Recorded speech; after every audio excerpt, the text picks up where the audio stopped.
An interesting topic that sometimes comes up in music discussions is album covers and what their significance is to albums overall. Do they factor into your overall enjoyment or rating of an album, or do they not impact anything? I mean, there's plenty of excellent albums out there with some pretty bland or bad cover art and vice versa, but I think it goes deeper than that. It's arguable that album covers used to be as important as the music itself in the realm of marketing when you had to go to a record store to buy all of your music. Albums used to just come in paper or cardboard sleeves with titles and the label on them prior to 1938 when Columbia Records Alex Steinwise created pieces of art to package albums in, and proved to be pretty effective. As albums became more and more marketable, it was common to see cover art with the entire track list plastered on the front alongside a picture of the band, the label it was on, and if it was a jazz record, a list of musicians who played on the album. This kind of limited the creativity the artists were able to have with their cover art, but labels like Columbia and especially Blue Note were able to use these assets in a distinct way that let you know immediately what kind of record you were getting into. I mean, Fox made a whole video about it. As the years went on though, and albums became more widely accepted as an art form, the boundaries for what could be done with album covers gradually became wider. Much of this shift was due to a couple of things. One, the mid to late 60s saw a huge surgence in psychedelic drug culture, and a whole new style of music that came out of it. And let me tell you, psychedelic drugs don't make you imagine a generic picture of a band alongside a record label, if you know what I mean. Unless you're the Doors. Second, a little known band called the Beatles, don't know if you've ever heard of them, challenged the norms of mainstream music throughout the latter half of the 60s, and created pieces of art that have become as recognizable as the tunes that accompany them. This allowed bands to be like, hey, maybe if we hire a cool artist to make some dope cover art, then our record will sell well too. Damn it! In the following decade, mainstream music would become even more diversified, with fads like disco and glam rock, and longtime staples like punk music, synth pop, and heavy metal. Following in the footsteps of psychedelia, these genres, while all very different musically, came with their own aesthetics in the form of clothing styles, live performances, and, you guessed it, cover art. Now, you can make the argument that distinguishing genres from one another just based on the cover art was never all that difficult, but because of the reliance on certain tropes between album covers of all genres for marketing purposes, it all became kind of homogenized. Fast forward a couple decades though, and there's no way you'd look at Black Sabbath's self-titled and say, man, I can't wait to listen to this country album. Now obviously that's a very oversimplified synopsis of album art history, but it's really not hard to see the significance that covers have held over time. Hell, I'm sure there's more people out there that can immediately identify this image than the title of the song Money within the first few seconds, although you could probably guess. But okay, let's fast forward to today. Most people don't buy physical albums anymore because we could just stream everything very conveniently for a much more affordable price. What does this mean for album covers? Are they as significant for marketing purposes as they used to be, or is there no longer any incentive for a high-profile artist to put effort into their album covers knowing it'll get streams regardless? While the cover of Gunna's Dripper Down 2 may make you think this is the case, I don't really think that the overall quality of album covers has diminished as a result of this change. Even in the mainstream, because a majority of cover art for platinum-selling albums over the past several decades aren't exactly the Mona Lisa. What I think has happened though is now that physical album packaging isn't a top priority from most major record labels, the charm of an album's entire aesthetic is partially gone. I'm only 18 years old, so the days when you had to buy CDs physically aren't that well remembered by me, but something about flipping through the little booklet that was sometimes also the album cover and seeing liner notes and other pieces of art does a lot to make you understand the album more and gives you a more full experience than just hitting play on Spotify. I know I'm not alone in feeling this way too, as for the past few years there's been a huge resurgence in vinyl, making more money than it has in the past 30 years, and I can't say I'm not responsible for some of that. Now the actual appeal of vinyl kind of varies depending on who you ask. There's plenty of audiophiles out there who will swear to you that the only correct way to enjoy music is to have the most expensive turntable with bougie ass speakers and a high quality needle cartridge and all that nerdy stuff. If you're one of those people, then more power to you, but for me personally, it's a bit more dorky and simple than that. Hell, I have an Audio-Technica LP60 with a fixed arm weight that makes every record sound slightly higher pitched, but I still love you.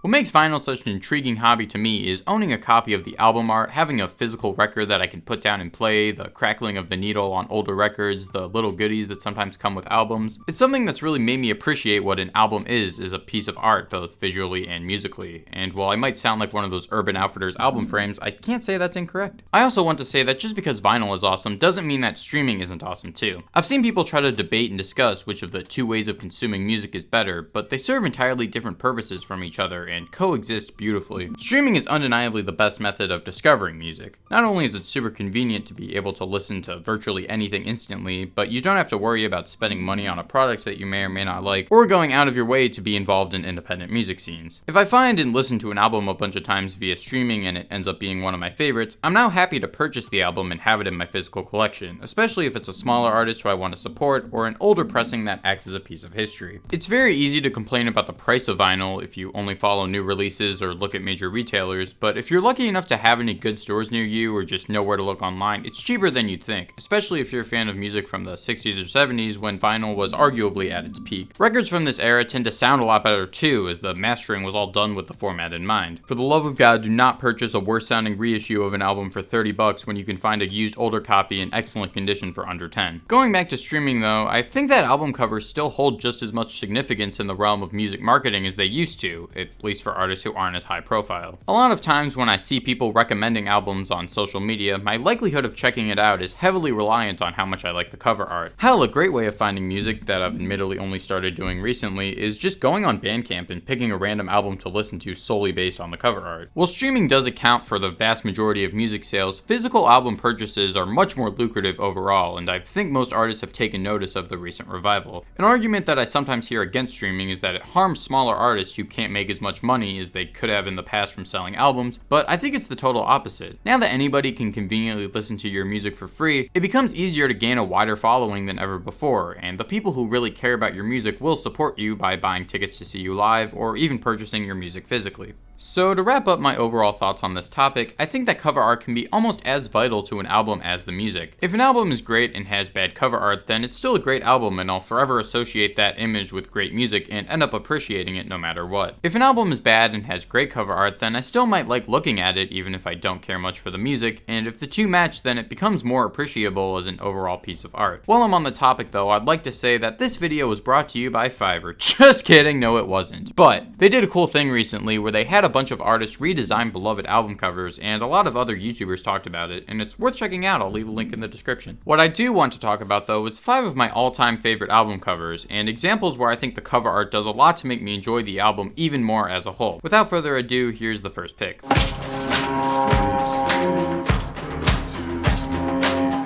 If you're into the weirder side of 80s and late 70s post-punk, then you've probably come across this album at one point or another. When I first saw this album, probably in one of those music topster charts, I found the cover art to be so intriguing that I just had to check it out immediately. I mean, look at this thing. It's like a shot from an I Spy book rearranged into a face. Well, you can't really identify where the eyes, nose, or really anything but the mouth is. That excited but also frightened smile says it all. The music on this album is as equally creative, off the wall, and fun as the cover art. The wide array of musical ideas on this album, from the manic guitar detours, exaggerated vocal performances, and occasional kazoo solos, give it the feeling of an abstract collage that comes together into one comprehensible piece. There's a few musical motifs that get thrown in as well, like the circusy organ keys that kick off both sides of the record. While a lot of experimental albums lack anything in the way of conventional virtuosity, the members of this heat really know their way around their instruments, especially in the rhythm section. Charles Hayward's explosive, complex, and cymbal-heavy approach to drumming has landed him among my favorite drummers of all time, period, and how many other bands have a drummer that also does leading vocals? While the bass lines on this album aren't that complicated, they do a lot to control the chaos of the leading sections. This thing is a masterpiece of experimental rock, and I couldn't imagine a better image to go along with it. Slint was a short-lived band from Kentucky who, despite releasing music in relative obscurity on an independent label, has grown a cult fanbase that most underground bands can only aspire towards. Well, they only lasted long enough for 2 albums and an EP, not counting their work as Squirrelbait. Their second album, Spiderland, is hailed as one of the greatest albums of all time by many beanie-wearing, cigarette-smoking, vinyl-collecting music fiends like me. Except I don't smoke, okay? It's bad for you. Something about this image has cemented itself in my mind and is part of the reason I sometimes get chills just hearing the album title. The group took a bunch of band pictures in a quarry, photographed by none other than alt-country legend Will Oldham of all people. There's a good handful of pictures that came out of this shoot, but I'm really happy with the one that they went with for this album cover. While on the surface it may seem pretty standard as it's just a picture of a band swimming, something about it, from the claustrophobic aspect ratio, the dark and gray color palette, the slight blurriness and unevenness of the band members, really does a lot to mirror the music. While Slint had a pretty standard lineup with a guitarist, bass player, drummer, and vocalist, the music that they made with these instruments sounded far beyond anything that a standard 4-piece band had accomplished up until that point. They simultaneously embraced and predicted the sounds of 90s alternative rock, with loud guitars being drenched in distortion and feedback and very raw and angsty vocal performances. You could argue that the louder bits of this album can be attributed to some of Steve Albini's older work, as he actually produced their first album, Tweez, yet the album feels more like its own unique take on grunge than noise rock, which is pretty amazing seeing as how this thing predates that whole phenomenon even hitting the mainstream. But it's so much more than that, from its incredibly seamless use of time signature changes, the spoken word stories that are abstract yet entirely relatable, memorable, and song structures that are so distinct it becomes entirely obvious when a band is ripping them off. This is an album that fits perfectly into its era, and even defines it in some respects, yet is so much more dense and unsettling than nearly all of its contemporaries, and I think this album cover perfectly exemplifies that as well. While I'm not the most well-versed person in noise music, this album piqued my interest in the genre with its hypnotic sounds and technical approach. It covers a pretty wide range of styles too, with the recording elements of tape music, the miscellaneous real-world sounds of musique concrète, the abrasive moments of harsh noise and droning ambient bits. It's really a one-stop shop for noise music. I think the cover is not only a perfect visual to go along with this album, but really the entire genre. We get an image that's a little hard to make out on first glance due to the low-res visual effect, but once you've comprehended it, it's still a pretty off-putting but interesting image. This is the overall tone that I get out of this album, and really most noise music that I've found to be interesting. It may just sound like noise, because that's literally what it is, but it's all controlled in an intentional way that makes for compelling music. Once you are able to comprehend what's going on in the midst of all the noise, it's still very odd, but fascinating to marvel at nonetheless. I also think it's cool that this image looks like it's being rendered on a VHS tape, and the music on this album sounds like it's coming from an 8-track tape. It makes the album feel like a strange and somewhat disturbing ode to old technology and the progression of entertainment over the years, and the album title reflects this too. If you're hesitant to check this one out, I understand, but I'd highly recommend it regardless. The fourth album from UK electronic duo Orbital is widely hailed as a defining moment for the more melodic and subtle side of electronic music in the 90s, and the acclaim is well deserved. This thing has some of the sharpest compositions that I've heard on any electronic album, complete with lively melodic motifs, dense rhythms, and songs that progress really naturally. These tracks are packed to the brim with colorful layers of synthesizers that at times seem like they shouldn't gel together as seamlessly as they do. Surprise, surprise, the cover art is exactly the same. I mean, man, this thing is beautiful. If you haven't heard this album and just tried to imagine what it sounded like based on the cover, you probably wouldn't be that far off. It's vibrant and playful, yet feels kind of mysterious just because of how much is going on. Like, does this heart have a heart, or is that a stomach? Is that a ghost coming out of a smoke machine? Is this supposed to be a face? I mean, it's the first thing my eyes are drawn towards every time I look at this image, probably because it's the most understandable looking thing on here, but then you realize its mouth is an arm, or a foot, or a thing to hold this jelly bean in place. I've been listening to this album for years, and I've spent a lot of time staring at the cover, and yet I feel like I still discover more every time I revisit it. If you like this cover art, then I'd highly recommend checking out the other work of the artist that made it. His name's John Greenwood, and there's a ton of cool art on his website that I'd recommend giving a stare. I'll leave a link in the description. This is a prime example of an album that's really brought to life by its cover art, turning an already excellent record into a masterpiece. These albums aren't being ranked in any particular order, but for a while I considered this to be my favorite cover art of all time, and I can't blame myself for that.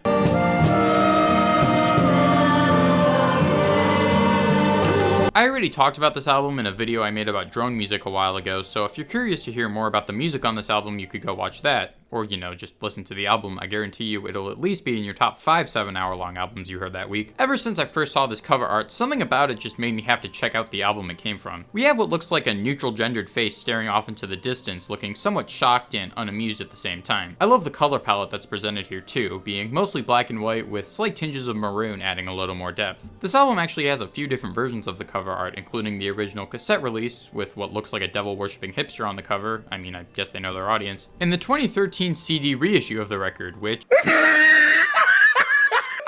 the top of his head! Look at his lips!